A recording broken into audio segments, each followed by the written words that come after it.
Assalamualaikum warahmatullahi wabarakatuh. Perkenalkan, nama saya Rani Anggreni Putri dengan NIM L0212111005 dari Prodi Manajemen Sumber Daya Perairan, Fakultas Ilmu Kelautan dan Perikanan, Universitas Hasanuddin. Di sini saya akan menjelaskan tentang materi genetika populasi.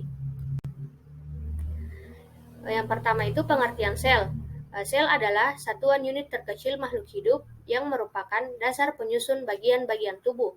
Sel merupakan komponen yang paling sederhana dalam sistem organisasi kehidupan.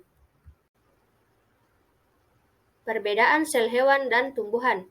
Yang pertama itu dinding sel. Sel hewan tidak memiliki dinding sel, sedangkan sel tumbuhan ada. Yang kedua, kloroplas. Sel hewan tidak memiliki kloroplas, sedangkan sel tumbuhan ada. Yang ketiga, glioksisom. Sel hewan tidak memiliki glioksisom, sedangkan sel tumbuhan ada.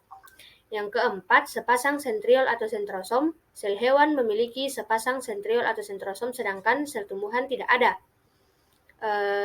Yang kelima itu lisosom. Sel hewan memiliki lisosom, sedangkan sel tumbuhan tidak ada. Yang keenam itu peroksisom. Sel hewan memiliki peroksisom, sedangkan sel tumbuhan tidak ada. Yang terakhir, vakuola. Sel hewan memiliki vakuola berukuran kecil, sedangkan sel tumbuhan memiliki vakuola berukuran besar. Selanjutnya yaitu materi genetik dan sintesis DNA. Yang pertama yaitu pengertian gen. Menurut W. Johansen, gen merupakan unit terkecil dari suatu makhluk hidup yang mengandung substansi hereditas. Terdapat di dalam lokus gen. Gen terdiri dari protein dan asam nukleat DNA dan RNA berukuran antara 4-8 mikron. Yang kedua, pengertian DNA. DNA merupakan suatu polimer nukleotida ganda yang berpilin atau double helix.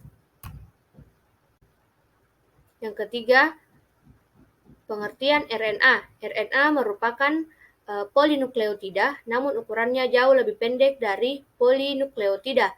Penyusun DNA. RNA hanya terdiri dari satu rantai. Gula pentosa yang menyusun RNA adalah gula ribosa. Yang terakhir yaitu pengertian kromosom. Kromosom berasal dari dua kata yaitu kroma yang berarti warna dan soma berarti badan. Oleh karena itu, kromosom dapat diartikan sebagai badan yang menyerap warna. Kromosom terdapat pada nukleus atau inti sel setiap sel. Kromosom dapat diamati pada tahap metafase saat pembelahan mitosis maupun meiosis.